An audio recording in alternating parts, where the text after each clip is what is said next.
Hello, good morning to most, good afternoon to others. I am your host, Jason Miles, here for another episode of This is Revolution Podcast.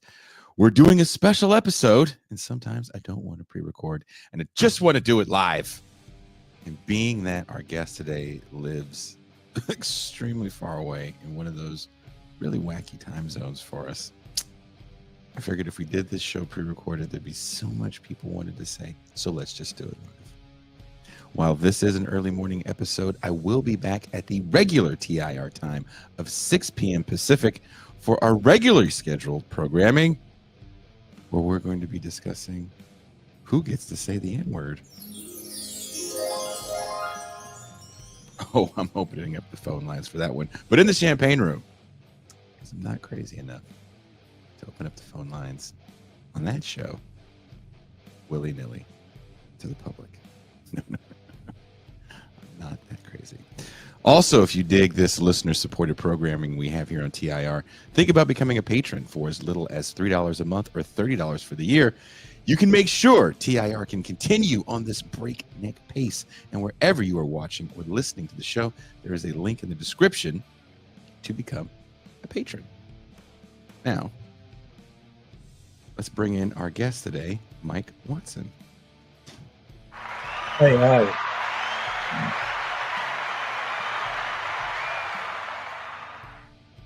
Hey, Mike, how are you doing?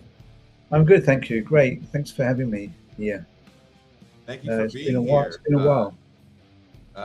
It's been a long time for us to try to get this show in the works here. And it's really difficult to book you because you live in Finland. Yeah. That, and because I work as a university teacher. Yeah, that, and your dad. There's a lot that goes on in your life. It makes it running difficult. Revolt Press, the publishing house I run. Yeah. I've been busy and then kind of a little bit burnt out. I told you about my story. I forgot my passport on the way back from the UK. Crazy thing to do. It's the first time it's ever happened. And I turned a 12-hour journey into a 26-hour journey. My goodness. Well, I did want to say this before I even start asking you questions. In the contemporary left podcast space, there is a striking contradiction. Many figures present themselves as the vanguard of revolutionary thought, but in practice function more as parodies of the bourgeois content creator, conforming to the very logics of platform capitalism they claim to oppose. While the reach of the online left media still pales in comparison to mainstream corporate outlets, or the sprawling influence of right-wing and right-adjacent platforms like Joe Rogan or Theo Von, what is now branded as left media increasingly mirrors the aesthetics and ambitions of mainstream production, just operating on tighter budgets and with more radical branding. This raises a pressing question. Is the goal to provide critical analysis that challenges dominant narratives, offering perspectives erased or ignored by both liberal and reactionary media? Or is the primary ambition to build a personal brand, accumulate followers, and chase symbolic validation from figures like Hassan Piker or Sam Cedar? We're living in a moment where the very notion of selling out has been hollowed of meaning. Everyone is for sale, and getting the bag has become a socially acceptable justification for ethical compromise. This post-political entrepreneurialism is particularly dangerous on the left, where platforms and personalities increasingly blur the line between political education and parasocial marketing. Fact-checking is no longer a central concern because many creators aren't interested in cultivating political consciousness, but in sustaining audience engagement. In this media ecology, feelings trump facts, and ideological rigor is displaced by algorithmic performance. Now, Mike, you are the founder of Revolt Press. You're the author of a book we talked about on this show a few years ago, The Memeing of Mark Fisher. You've written sharply on these dynamics in a recent Substack piece for Revolt Press. You wrote that since the advent of neoliberalism in the late 70s to early 80s, the quote, self-made man has been encouraged to aim above all for self-enrichment and the accumulation of property at the expense of, for example, communal housing stock and public services. Owning one's own home with at least one spare for leasing out, and enrolling in a private healthcare plan are seen as advancements of lower class interests, albeit at the expense of the collective working class itself. If you add this to the demands of algorithms that prioritize aggressive messaging and favor content producers who engage in criticism of other producers, we have a situation in which the haranguing, gaslighting, and pathologically self assured rhetoric of populist politicians is entirely to be accepted. After all, even apparent defenders of working class interests behave like this on air and on their social media accounts. Now, you're framing this for us to consider broader cultural and structural forces shaping this moment. Uh, I guess you would call it the neoliberal valorization of the individual.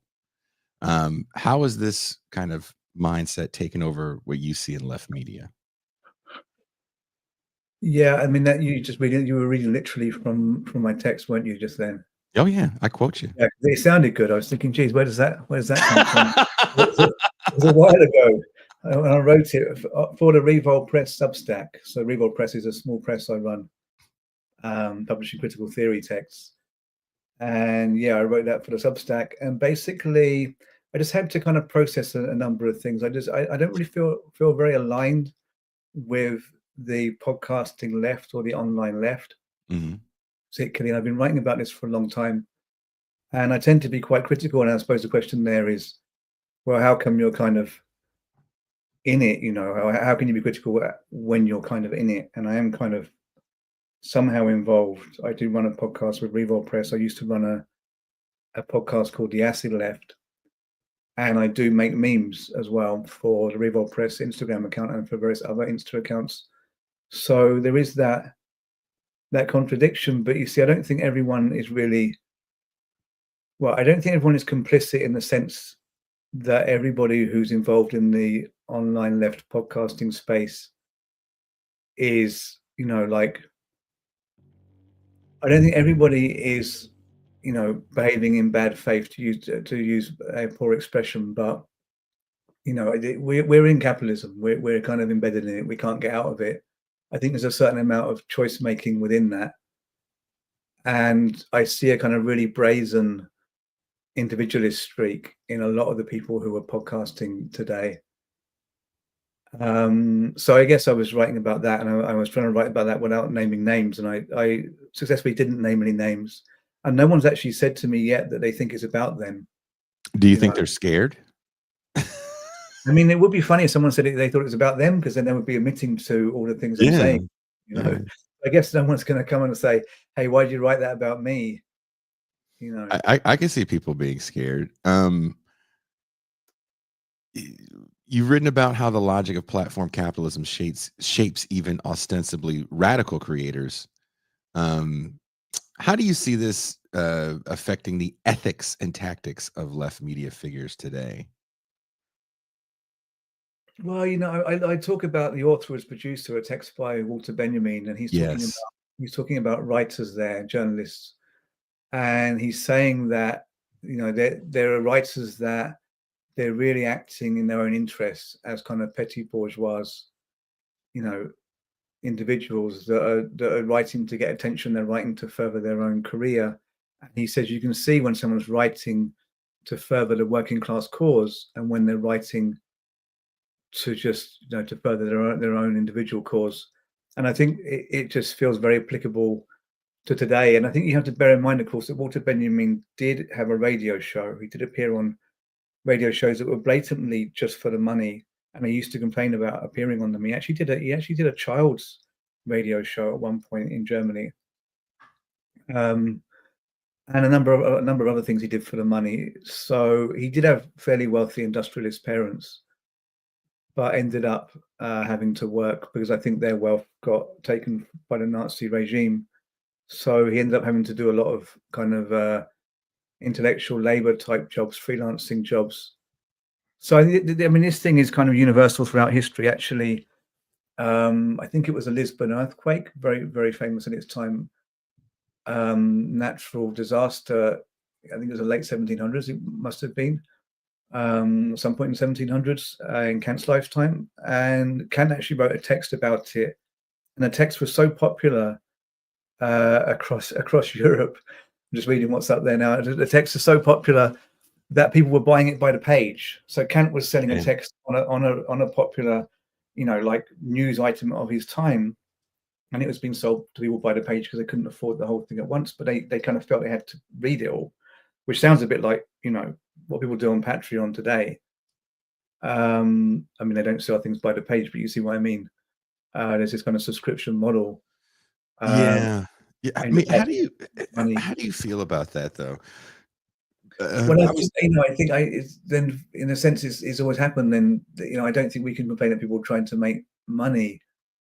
I think that would be ridiculous. And I mean, at one point you were like, "Are you coming on the show?" I'm like, "I've got too much on. I've got to teach." And I yeah. saw a kind of irony there. It's like, well, I couldn't come and just talk about philosophy because I have to teach, often not about philosophy. So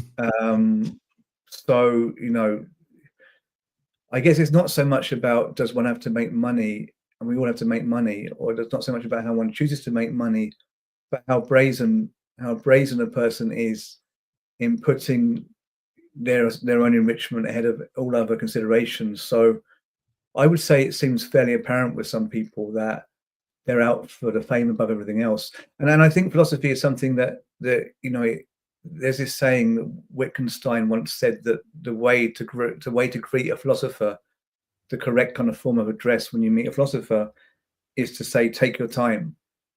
Ooh. Okay, and Alan Badiou's written about as well. Adorno's written about the fact that philosophy is a practice where you slow down and you reflect, and in doing that, it's already anti-logic of capital, because capital is all about speeding up and doing things at high speed, purely for the sake of profit. You can't profit very much if you're slowing down, and I think we lose that if you have these kind of like.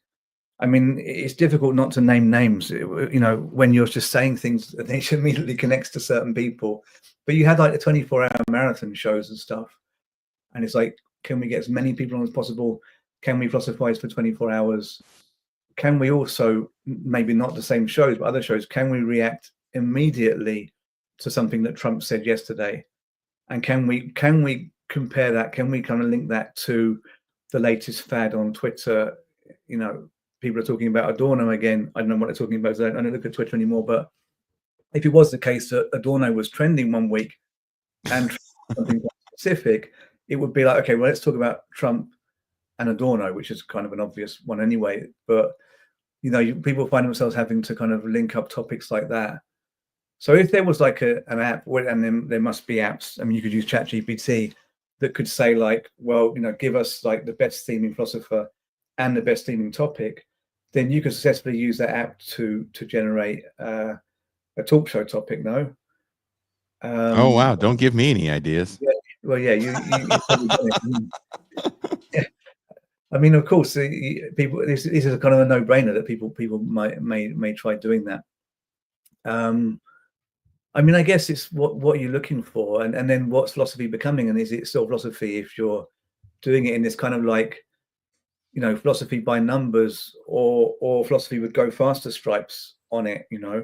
If that's your kind of philosophy, so you need go faster stripes on your keyboard, and you're like, you're going to bang out 6 articles for Jacobin every month. And then it sounds like I'm having a go at one of my friends when I say that, but we have to have these, we have to be able to have honest discussions and say what we think. And then someone could shoot back at me like, well, at least I'm in the public eye, or at least I know what their defense would be, but that people must have the reasons why they want to generate constant output, other than just wanting to be in the public eye. Does it feel like to you though, Mike, that we're kind of in this moment of everyone's a content creator, and I mean that in the most literal sense, right? And content is pretty generic. That's why I've never really dug the term. I think you and I are of a generation where we still say words like "sell out." Yeah. And that's why I Well, wanted that's the thing. Well, it was so different then, though. In the 90s, there were routine talking points that were basically cliches, but like everybody was so on board with them. I mean, maybe in a way they were saying them because they didn't really mean them, but they were still the things that were coming to the fore. They were the things that kind of built community, and they were like, They were like the kind of the tabula rasa, or the basic level upon which you all agreed. So the thing that Mhm. would always come up was like, hey, yeah, but you know, when you're writing, when you're making music, when you're making painting, the most important thing is you do it because it's what you want to do. You want to be Yeah. authentic. You don't want to be a sellout. It's okay to be really big. It's okay to make it big. Everything was like, but then, you know, do you want to Yeah. make it big? Yeah. It's okay to make it big if you make it big for the right reason. So Nirvana were okay, although that kind of got fucked up with the way they got with Geffen, signed with Geffen, and it's not even what they really wanted in the end. But you know, Nirvana, Fugazi, Bad Religion, even Metallica, the way they made Yeah. it big. I mean, you can't really begrudge Metallica their fame. They stuck to their principles for so long. I You know, agree with you 100% on that. That is a band, regardless of what you think about them. And Mike and I could talk for another hour about Metallica alone. And I'll just say this. Sorry to interrupt you, Mike, but that in my opinion is a band that has done what they wanted to do when they wanted to do it. Making that album with Lou Reed was not about selling a million records and appealing to a younger fan base, or even appealing to their fan base, because I don't really think there's any sort of crossover between Lou Reed and Metallica. yeah, I've been I don't think it sold that well, did it? It's kind of a forgotten album. I guess it would have, of course, it being a Metallica Lou Reed album, it would have sold at the time, but I don't know. It's certainly not. It's not an album that ever comes up in conversation, you know. So it does seem to be something they wanted to do. I mean, they might have got a bit lost with Load and Reload. That's the only time you could say maybe they got a bit lost. But I mean, it's fair enough. They wanted to try other things, really. And you know, they're getting older. It's like, do they have to act like they wanted to act when they were 18, still at, you know, yeah, 48, 58? It's natural yeah. they would get older.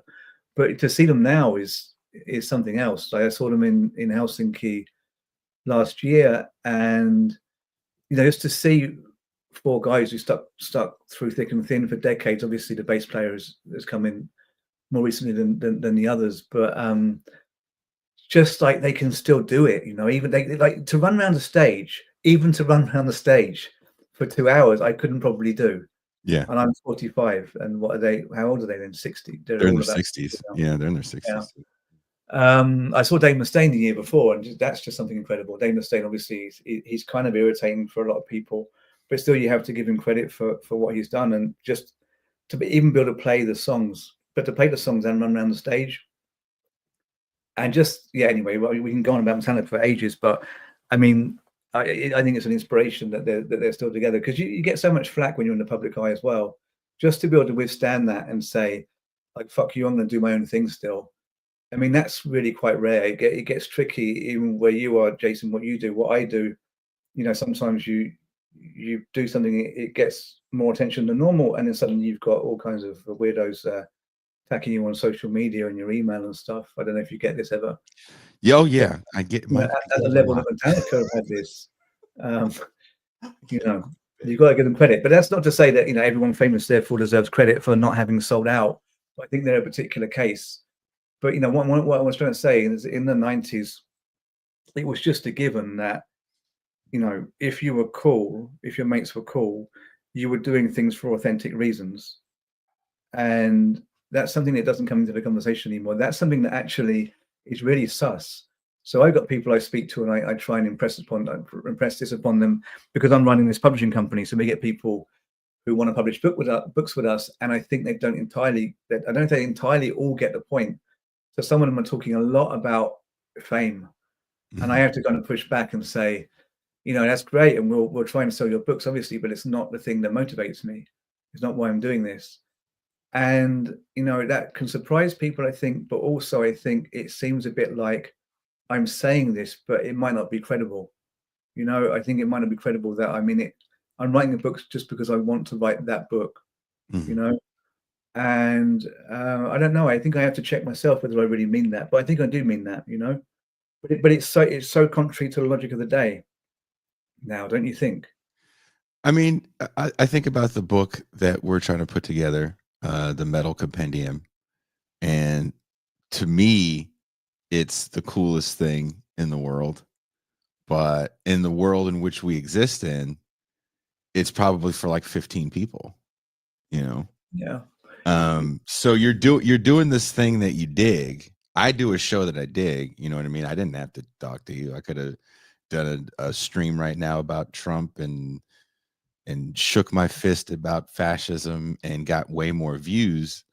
But I really think this is an interesting topic that you tackled, because it's something that, if you're serious about doing this kind of work, it's something that you have to confront with yourself quite often.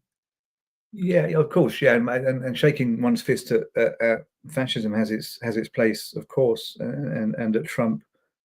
I mean, there are people who do that very successfully at the moment. There are some accounts that are growing that all they do all day, every day, is put out stuff about Trump with very clickbaity titles.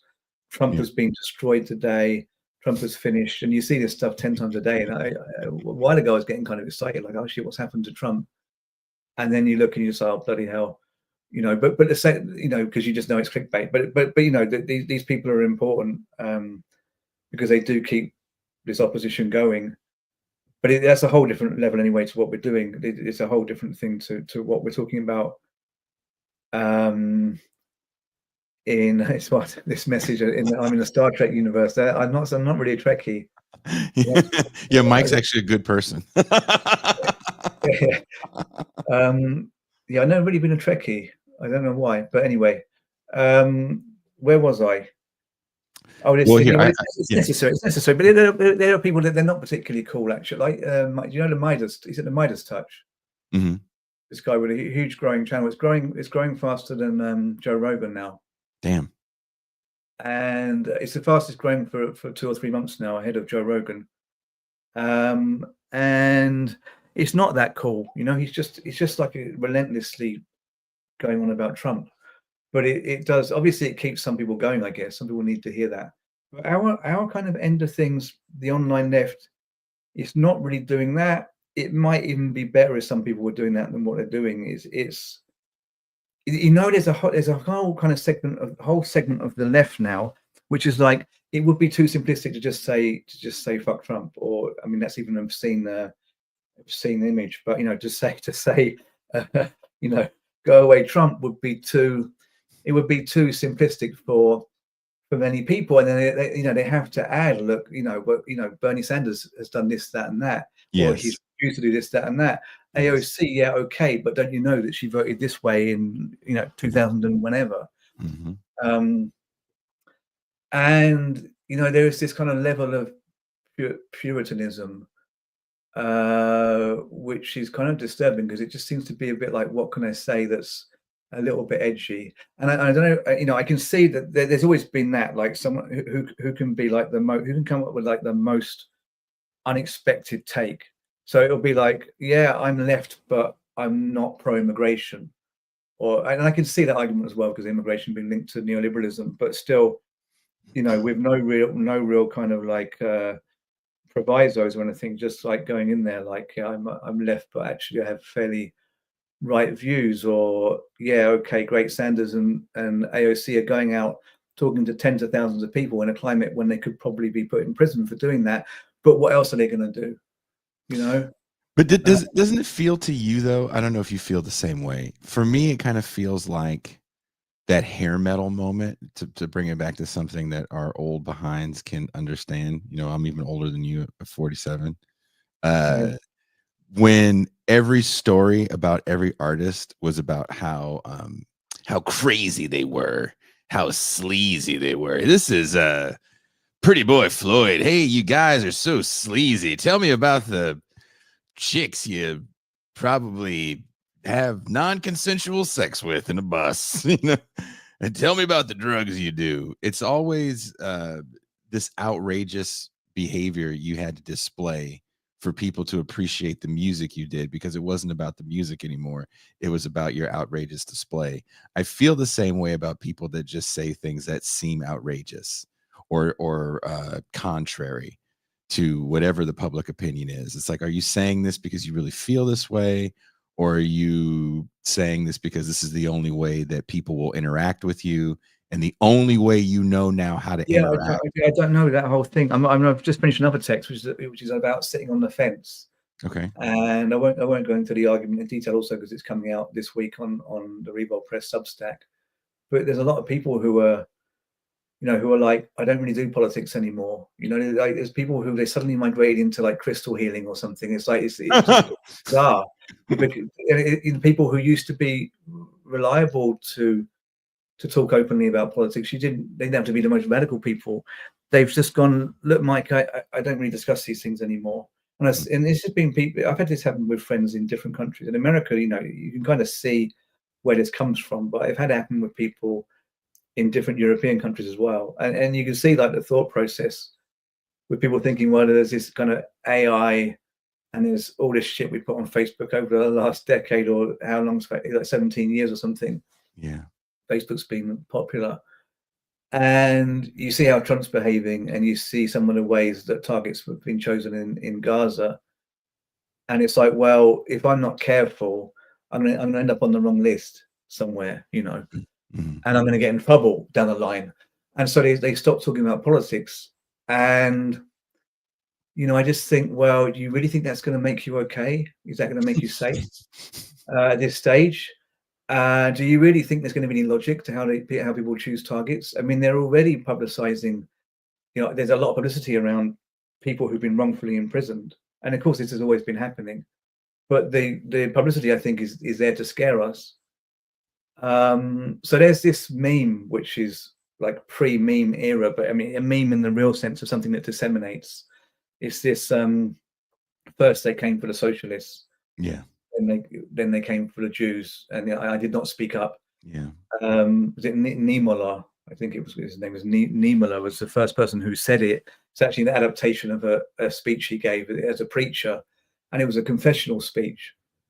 And it's really interesting, actually, if you think about it being confessional. But basically, what he was doing after the war was reflecting on what he should have done. And you think about that being a meme of our times, and in fact, there's been a meme since it was first said decades ago. I think it says something about us, the fact that actually it's not so much that we're saying we're going to be brave. It's more like saying sorry that we're not brave enough. You know what I mean? That's Yes. why that poem is constantly viral. So I'm not saying that I would be much braver than anyone else, but I think it would be interesting to invert the poem because it says like first they came for the socialists, and originally it was first they came for the communists, but it changes over time, and particularly in America, it tends to be first they came for the socialists, which is really interesting because it's like almost saying, well, they can just take the communists anyway. But beyond that, what if it was like first they came for me? Mm-hmm. That was the poem. That would be far more effective because as it is, it's almost like, well, there's going to be a bit of a time lapse. They're going to come for someone else first, and I get to make my choices. And then maybe I get to reflect on it after decades, and it becomes like it becomes a confessional. So they came for me last, and then I got freed by the Allies anyway, or something. But if you put it the other way around, like first they came for me, then it's like, well, you're screwed from the offset. I think that would be much more effective. So I think we've got to stop. Well, that poem, we just got to stop spreading that poem around because it's just so cringe, as Gen Z would say. I mean, it's a great poem. It served its purpose, but it's a bit like Schindler's List or something. I think it has its purpose if it's something that radicalizes you, but it can't be something you constantly fall back on. So anyway, the people who sit on the fence, they bother me, and there's a lot of fence sitting going on. And I wonder if that might be why a lot of left podcasters are really tying themselves in knots today.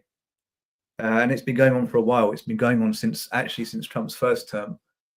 I think people are scared, and they're trying to be not left, neither left nor right. And it's the neither left nor right people I often kind of am the most suspicious of, because it's not a hard decision. I mean, the two sides are quite clearly ingrained what you stand for. I mean, there's all kinds of nuances within that, but we know pretty much what you stand for if you're left or if you're right. So if you're kind of like, I'm not left or right, argument to me just literally means, well, you're pretending not to be right, probably.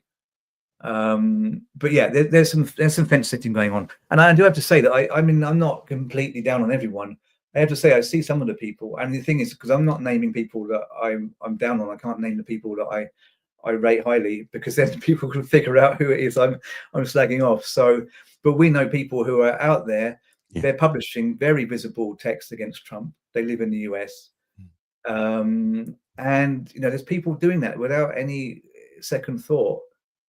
And there's people who aren't doing that, who are instead going, well, yeah, this left right thing's a little bit complicated, and then maybe even they want to express that they're a little bit Trumpian. Yeah, I mean, it basically sucks. Do you think that's about fear, or do you think that's about market capture, or do you think it's a little bit of both?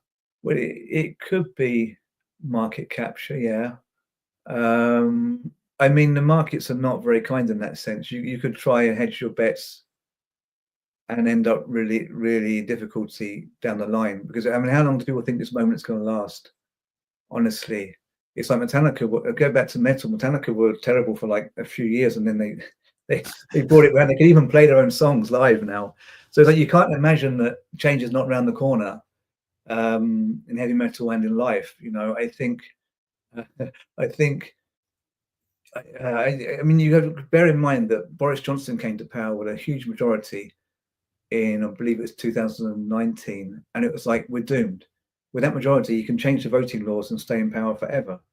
Yeah. And there's nothing stopping him, and somehow he didn't manage it, because he appointed his own people around him.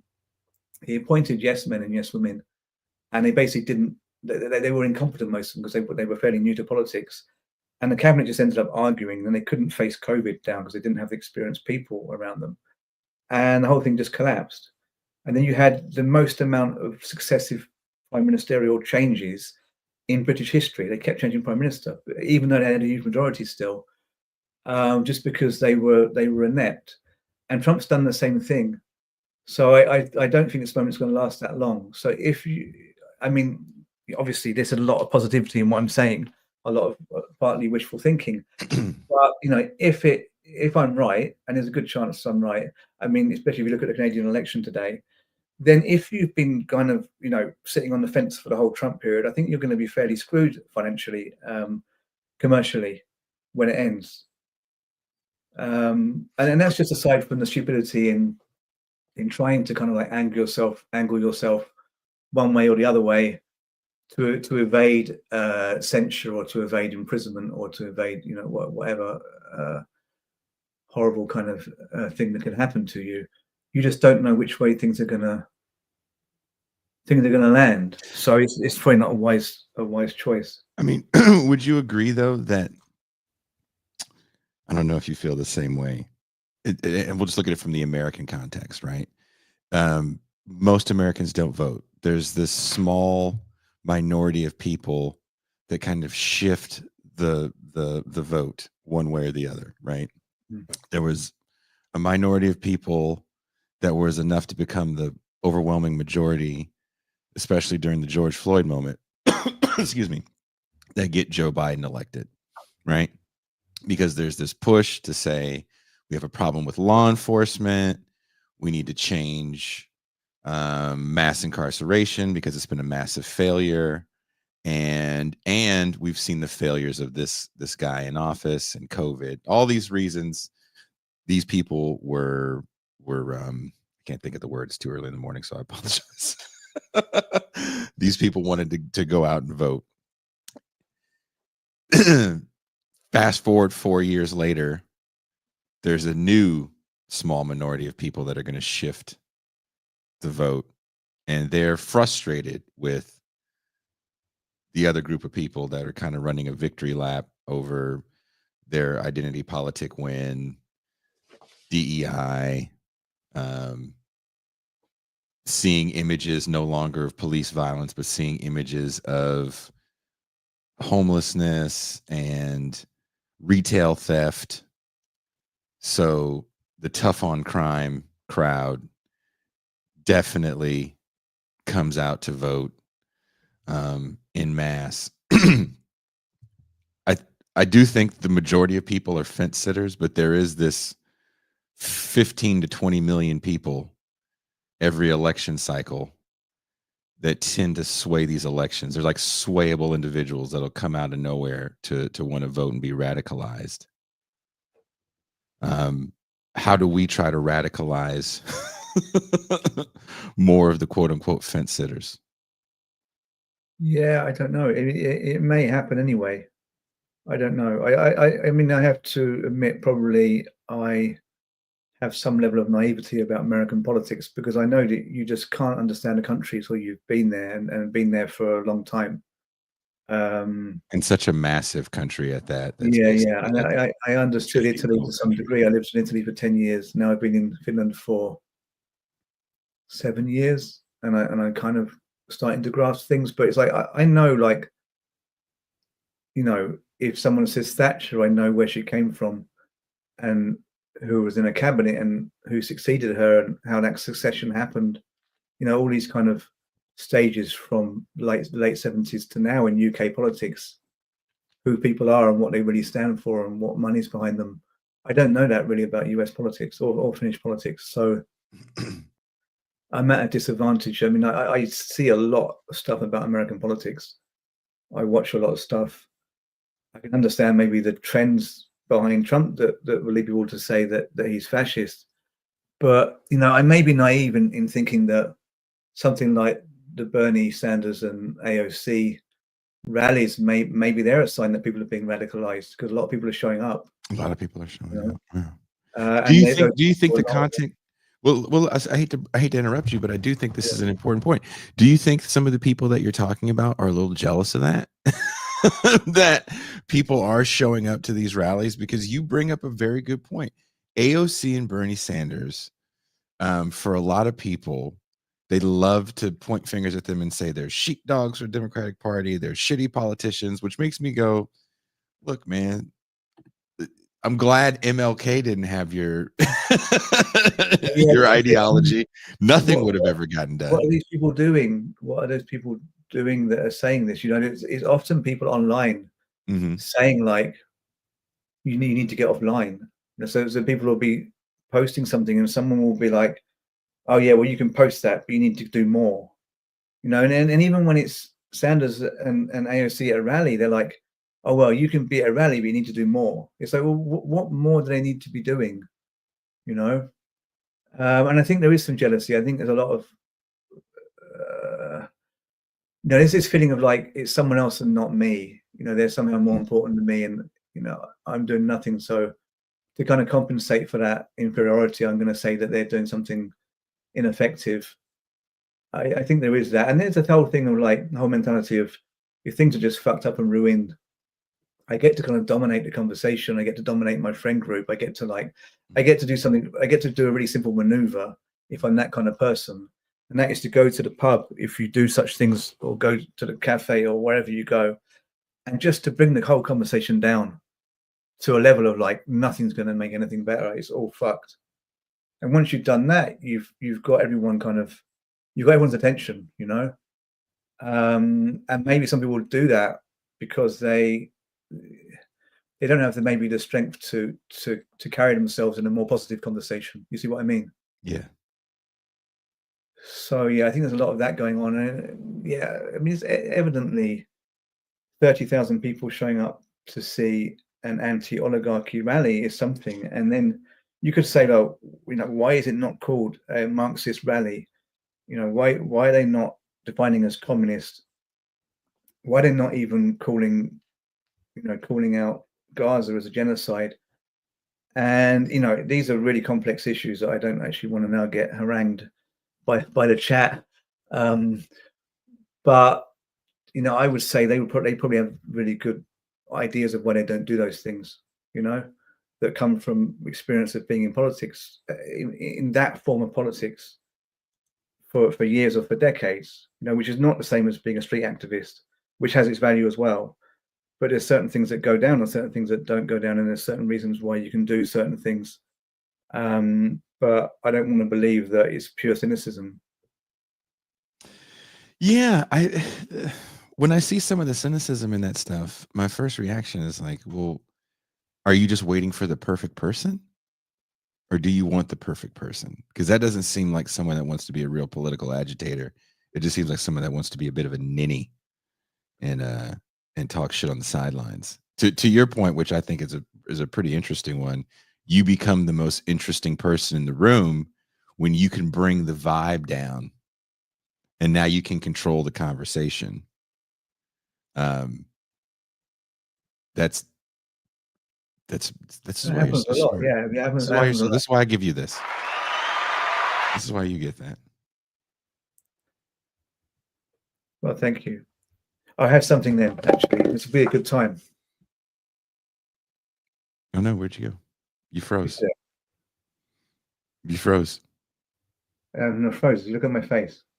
Yeah, I'm looking at your face. It's frozen. It's Oh, yeah, frozen in for some reason when I see your face, it looks frozen in contempt. yeah, it's Adorno. Theodore Adorno. Yeah, I have to tell you who it is. Maybe you don't know this particular photo. I can't. I literally don't see anything. I just see you're frozen on my screen. Ah, that's weird. I'm not frozen. Oh, now I see Adorno. Okay. Yeah, okay. Okay, That's now. what I must see. Yeah. You have an Adorno. Now, you also in your piece you mentioned very briefly that you're tired of certain Frankfurt School critiques, that they were all CIA. What do you say to people that say that to you? Well, that's a similar ridiculous kind of. Can you hear me like this? Yes, I can. Yeah, it's a similar kind of ridiculous line of argumentation. You actually know that Herbert Marcuse did work for the government when he went to America as an exile from, he's a Jewish German fleeing the Nazis. He actually did end up working for a department that's sole purpose of existence was to find ways to fight back against the Nazis, was to find ways to undermine the Nazis in Germany. And that's how he ended up working for the State Department, and a department that later became the CIA, but he left before it became the CIA. So he worked for a precursor to the CIA, but the remit was purely to destroy the government that was trying to kill him and his family and his people, the Jewish people. So, I mean, what do you expect someone to do if why would Marcuse not have taken up that post? So I think that's really flimsy to say that he's CIA because he was in a government department, way before the CIA actually existed. That sole purpose was to defeat the Nazis. As for Adorno, there's things like Adorno publishing with journals which were part funded by government departments, and I think the CIA was one of them. But it's like, I mean, do you always look at who's funding who you publish with? If you know that someone you're publishing with is part funded by the government, and the government is a government that enabled you to flee the Nazis and to not be killed by the Nazis, I mean, are you going to say no? And if you then get to write whatever you want to write, or maybe there's some kind of instructions on what kind of thing they're looking for, but you get to present your kind of Western Marxist critical theory vision, in a journal which is part funded by the government, you're still putting your idea across. So I don't think that makes you CIA. And CIA have files on them anyhow, as radical leftists.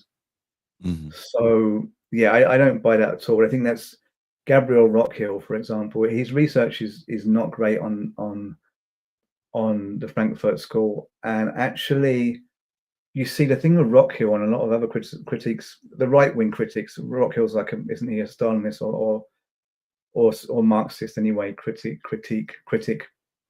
materialist Marxist critic of the Frankfurt School. He actually doesn't seem to understand the Frankfurt School on their own terms. You see what I mean? Like he can say shit about the Frankfurt School, but he's pulling them apart on terms that don't apply to them theoretically. Yeah. They're not putting them apart on the terms they're actually using. So it's kind of, to use this term I don't like, it's kind of bad faith anyhow, or just ignorance. And you will get that with some people. Actually, Ben Burgess doesn't like the Frankfurt School. I don't think he sees the Frankfurt School like I do, but I don't understand half of what he's doing either, what Ben's doing. I mean, I don't understand. I know it's good and smart, but I don't claim to really understand it.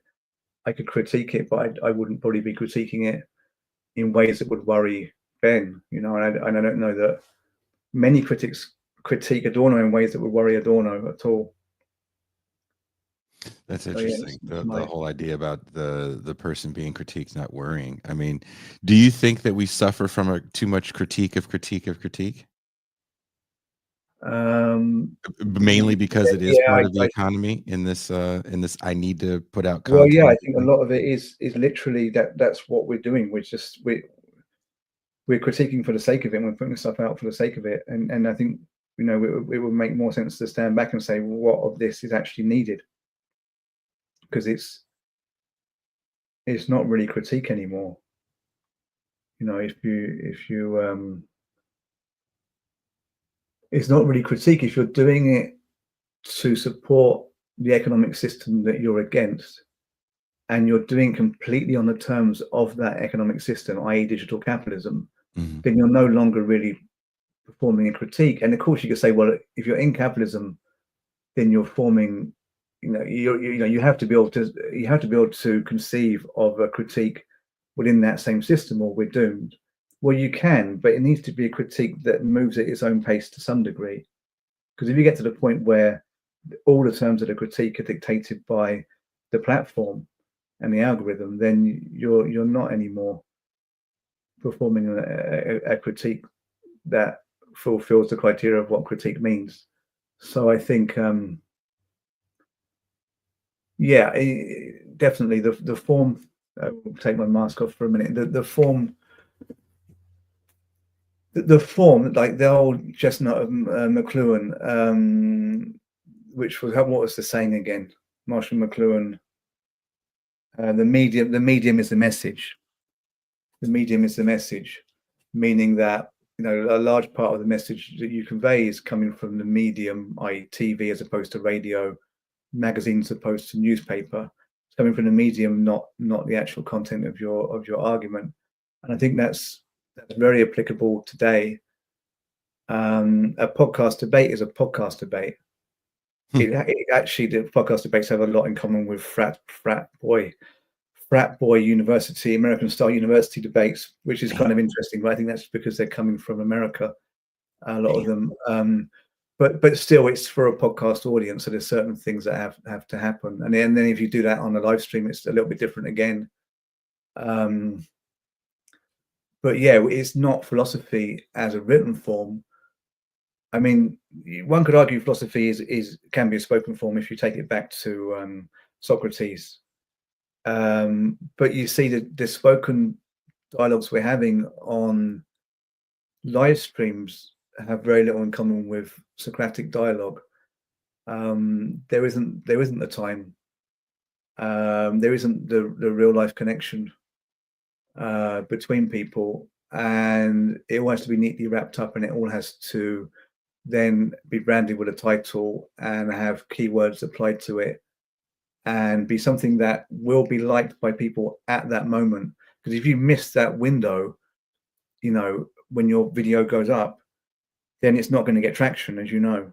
Yeah. So you get this whole dilemma of what am I going to call it, and this and that, which I don't think Plato was facing, or at least if he was facing, we know with hindsight that that's what survived. You know, well, we know the Republic survived all that time, but you know, a lot of what we're talking about now is obviously not going to survive, because it's made for the moment. I mean, the answer to this would be to come off these platforms more and more, but this is inevitable. You know, I mean, even Zuckerberg said the other day that social media as we know it is over, and I think that is. I think we're not even going to have the internet as such. We're going to have. I called a few years ago. I called that we were going to have. I predicted kind of my crystal phase. I predicted that we were going to have national intranets more and more, and there wouldn't be a globalized internet. People were like, "Oh, you really think?" I think we're going to have personalized internets, and personalized social media. We're going to have completely our own systems that are going to be obviously heavily AI backed, but the main kind of focus is going to be on privacy and complete control over what we're seeing. And that's completely going to upend the whole game. You're not going to be able to as easily go, okay, I'm going to like make a podcast to reach X many people. That's all going to become a lot more opaque, I think. Anyway, I can't No, go much more into this that's prediction. It's interesting getting a that you bit say that. The it's last, getting a bit thin. no, no, I really But in find any that. case, I think things are gonna change a lot. Can you hear me? Yeah. Now I Okay. can. I find that fascinating. The last part you said about having the private internet. The last album I did with the band with my ex, La Fin Absolute du Monde, the physical CD, we worked with a comic book artist and made this dystopian comic where everyone in this future has this apparatus that they have to walk around with, mainly because the environment is so polluted. But the apparatus they walk around with is their own personal internet, so everyone lives in their own personal reality, and everyone's the hyper individual, right? Just Yeah. people walking around, kind of step by step, almost in unison, but all living in their own worlds, internet worlds.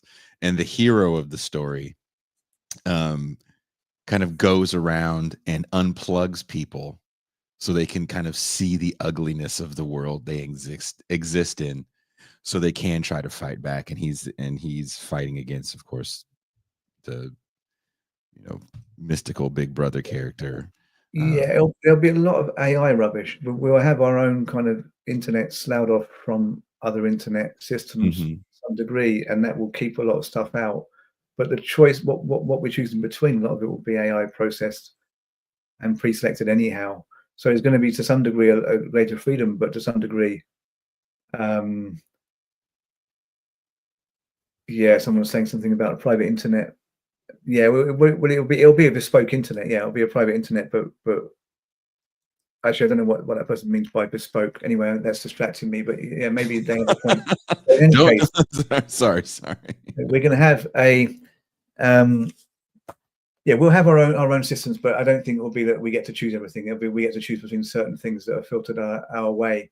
So that's what I mean by you're not going to be able to target your podcast to people so easily. It'll be some advance in some ways, but what's given to us with one hand is going to be taken away with the other hand, I think. And I think there's going to be probably a reduction in quality. Like, we're seeing these things now. I sent you this thing of like these AI made videos about Dave Mustaine. What were they saying again? You sent me those videos. It was pissing me off. Where what he had done. Oh, it wasn't he molested. It was It was something. like Dave Mustaine had done, wasn't it? It's like Dave Mustaine. He committed a crime, right? Was he killed committed some someone? kind of crime, and it's like, Yeah. well, we all know, and then like the whole dialogue was like, well, we all knew Dave Mustaine was difficult, but we didn't know he was this difficult, and so then he's in prison, and like first I was like, oh, is this true? I was like, no, you can just tell by the voice and the way the way the whole thing's produced that it's AI. And I looked up a few, and I found quite a few of these videos, and they all had like 5,000 views. Weirdly, like they got impeded at some point by the algorithm because they're just basically nonsense. But you get these Anthony Hopkins ones. Sometimes I look up Anthony Hopkins. I mean, just for example, but you have random interests.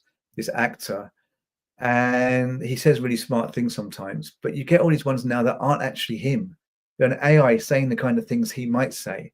But it's like some people aren't going to know that it's not him. And in 10 years, are we even going to, are the real voices going to be filtered out? Like pushed out, flooded out by the fake Anthony Hopkinses and the fake stories about Megadeth. And I actually saw a thing yesterday that made me think how far things have changed. It was a fan channel, Metallica fan music, where this guy had actually made several albums in the style of Metallica, but he actually was playing, and they were really good. And it was like I was like, fuck, that's really good. Because it's not AI, but it's still somebody copying Metallica. Because a few years ago it would have been, well, that's lame. Why doesn't he write his own music? Why doesn't he write in his own style? Yeah. But now I'm like, well, at least the guy's actually playing his own instruments. And it's a bit like if you're teaching at the moment, if you're teaching writing composition, which I am, Mhm. sometimes you get a student who has errors in their grammar. You're like, this is fantastic because they must be writing their own texts, you know? It's what I find interesting about the point you're making as a person that spent a nice chunk of his life making music for a living, a meager living, but a living. Um, Watching people that are actually playing instruments just play like, what if System of a Down did the Deftones? Those videos to me are infuriating because I get what you're saying. Well, damn it, at least someone's actually playing instruments. And some of these guys can play all the instruments pretty well. Yeah, yeah. But they're not doing anything original. No, yeah, And it is horrible. What I mean is that's how it gets, things get filtered down. So we're just like, well, now at least this kid has poor grammar rather than perfect grammar. Because if they had perfect grammar, I'd know that they were using AI. yeah, This thing is messing with our critique of judgment, our critical faculties, in ways we couldn't predict and ways that are changing all the time. So what's going to be cool in 5 years, But then I think it will be, in a few years, it is going to be like, well, there's some guys playing, acoustic, jamming acoustic down on the side of the road. Let's go and watch them play. It's going to be like a inversion, or they're going to be playing with their amps or something. But there's some people actually playing live music. Let's go and see it, and in their garages or whatever. And there'll be crowds of like 20 people, and it'll be like, well, thank God we're not on the internet. I I mean think that's how I feel here. alert. That's how I feel here in Mexico. I don't know if I showed it to you. You did actually show me something like that. Yeah, yeah. Yeah, the I was came across this really cool punk ska show in an alleyway. Dizzle McFizzle, who's watching the show, would really have appreciated it. And it was generations of people hanging out. It was parents and their kids, because I was there visiting a family that I know here who's in their, early 30s, and they have small preteen kids who were in the mosh pit running around having a good time. There were other little kids they built this makeshift skateboard ramp and they were having a bunch of fun. And only us old people turned our cameras on, which I thought was kind of funny because we wanted to for me personally, I wanted to capture the moment to show my friends back in the States, and even people like yourself that probably don't get to witness stuff like this, which is more common than one would think. And I don't know where it comes from, right? I don't know, because these kids all have a similar access. I would say the one big difference I see here between the states is there's still a large amount of internet cafes, because not everybody has internet in their home, and not everybody has the same access to internet on their phone that like we have because of phone plans. So maybe that has something to do with the fact that I see so many young people just out having fun without doing this all the time. Yeah. But But that's yeah, it is cool to see, you know, people doing stuff that we did before there was camera phones, which was a great thing, because I'm glad that all these moments aren't captured for forever. yeah. No, that's yeah. I get your point totally. Yeah, but I don't know where things are going really with the whatever the generation is called. What are we calling the generation after Z? Is it Alpha? Alpha, yeah. Yeah. Yeah, I don't know anyone of that generation, I don't think. Well, yeah, I think I'm actually a son of one of my friends would be that generation. I remember going around there. He's like 14. He was making pizza from scratch with his friend had come round, and the two of them were making pizzas. And I thought that was interesting. It's like they were really like intent on getting the best pizza base they could get. Hmm. Making the dough properly and everything. Because I think they've been to Italy, both of them separately, and they were like, "Yeah, let's eat like the Italians eat." And I thought that was interesting. But it's not like I've never done that when I was young. But then that was pre-internet. So yeah, I probably would have done a thing like that. I remember making Chinese rice for a while and getting into that. But you can imagine there being some kind of gap where that was less likely, or where it had to be filmed, and they weren't filming it, you know. So maybe there is hope there. There is a lot of adverts appearing on my Insta, only because obviously the way Insta works, now that I clicked on it once, it's appearing again and again.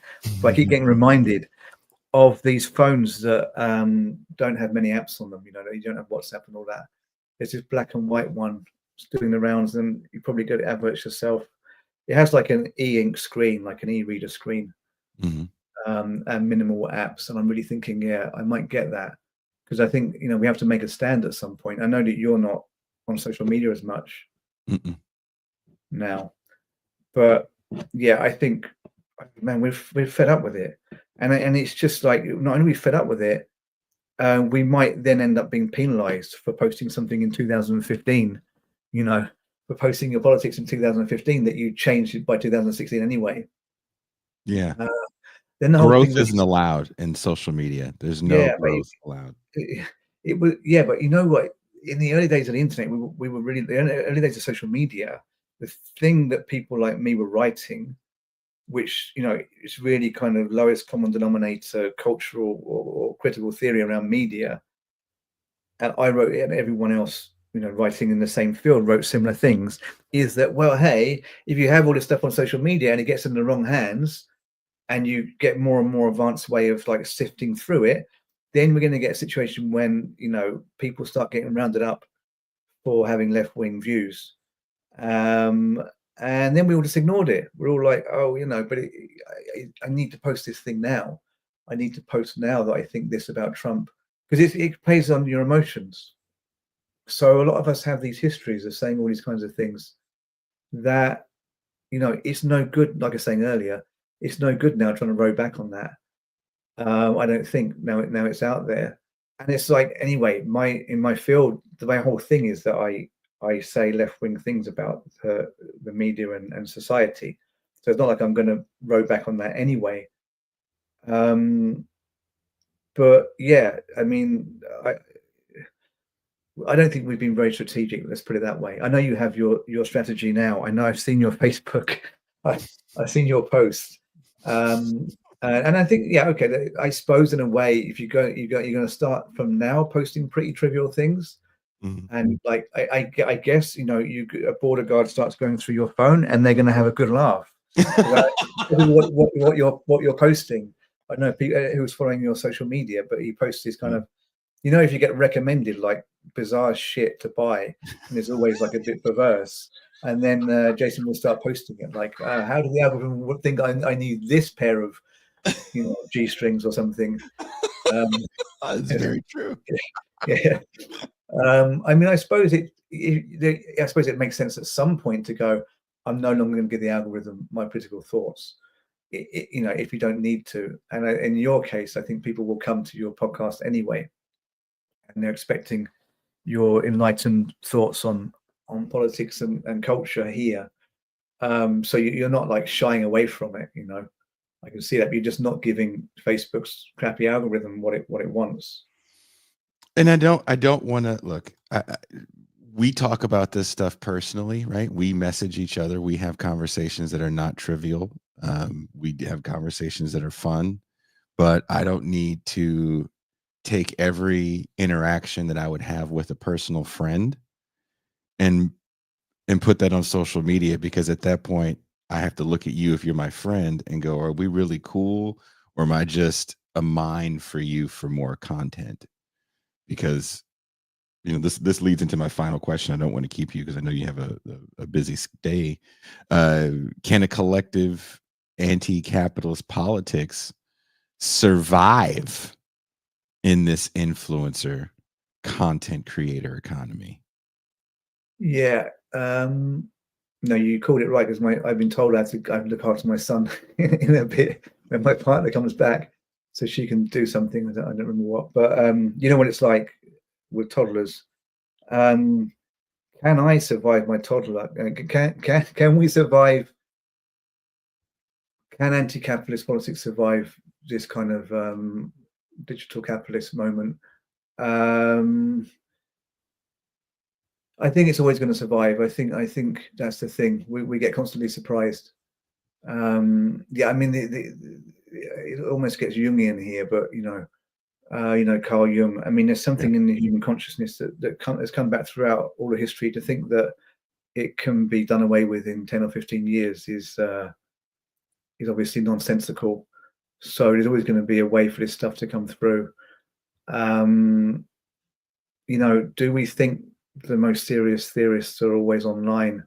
We know who they are. Some of them are really smart, but some of it, you know to kind of stay away from, and some of it, you know what you're going to get, and maybe it picks you up, and it makes you laugh, and it has this leftist slant. And I don't agree with Zizek on this, actually, because Zizek, he has a go at these. They're not like you. I mean, you kind of you're a bit like this, but obviously you're not so mainstream. But John Oliver, there's a John Oliver guy. There's other guy. These famous Americans who they basically do these regular shows, and they joke about Trump and stuff. Yeah. And Zizek does this whole skit of like,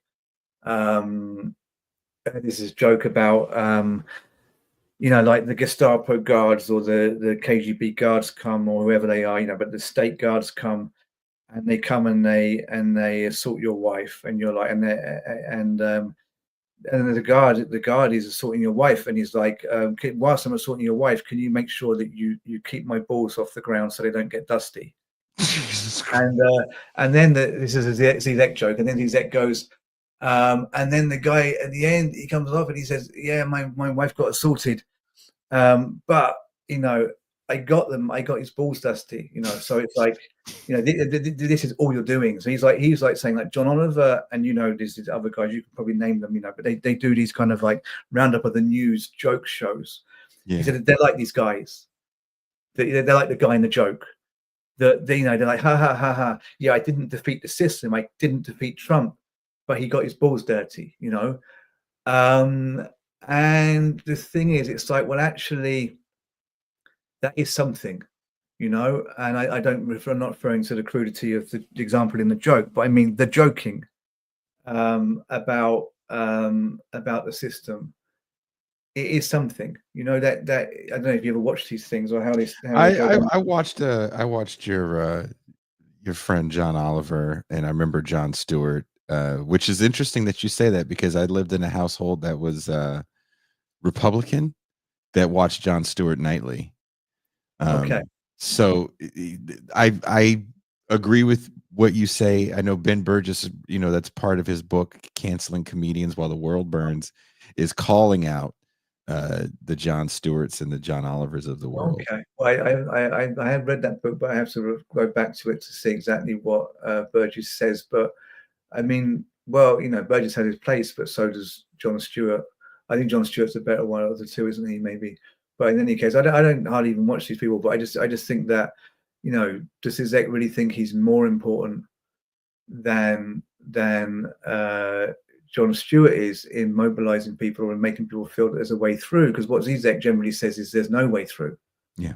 I mean, yes, this level of negativity, which is comparable to what I said earlier about the person in the room who wants to bring everyone down, But I can't remember exactly how I got here, except to say that, there's a role for all this stuff. And if you can still joke, that means you have some level of freedom there. If all you can say is you're doomed, but say it in a really clever way, referring also to Nietzsche and Lacan and to, Hegel, what about that says that we're okay and there's a way forward?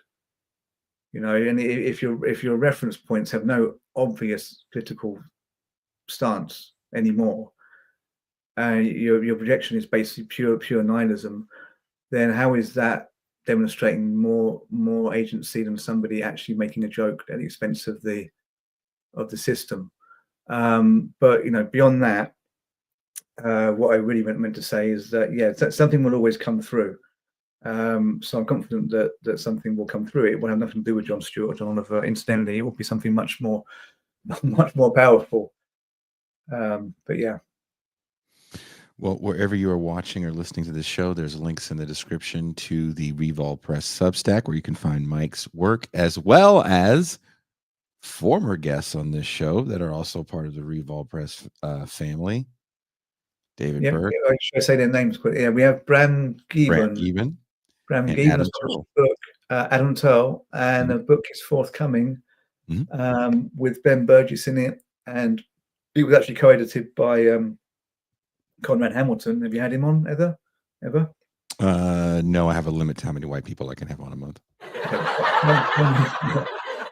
Conrad Hamilton, Matt McManus, and Ernesto Vargas. It's a book called Flowers for Marx on Marxism thinking about today, and it has a foreword by Daniel Tutt, and Daniel Tutt's foreword is actually very good. I did edit that recently, and it has some things. He says some things very applicable to censorship in the age of Trump. Actually, you should have him on.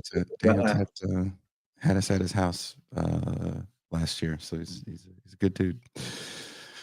Well, Brother Watson, get back to daddying. Have a good rest of your day. Thank you for taking the time to talk to me. Thanks for having me, man. Let's Appreciate speak you, soon. brother. Cheers. Thank you. Bye-bye. That is author, publisher, metal guy.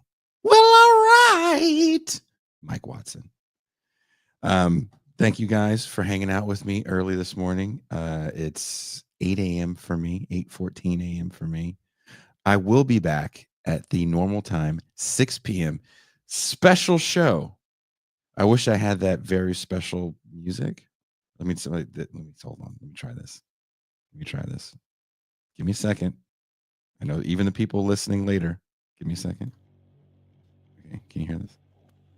I made this music a few years ago. You can feel the tension. Very special show. Later today, I want you guys to all come back. I know people watching right now live in places like Australia, New Zealand, Finland. I don't care. And Milan. Very special show. We're going to be talking about one of my favorite words. Oh, yeah. One more time. Oh, yes. Who gets to say that? I'll be joined with my fellow N-words. And in the champagne room, the phone line's going to be wide open. We're going to take calls. So if you want to say some N-words, there's only one way you can do it. You have to work through it.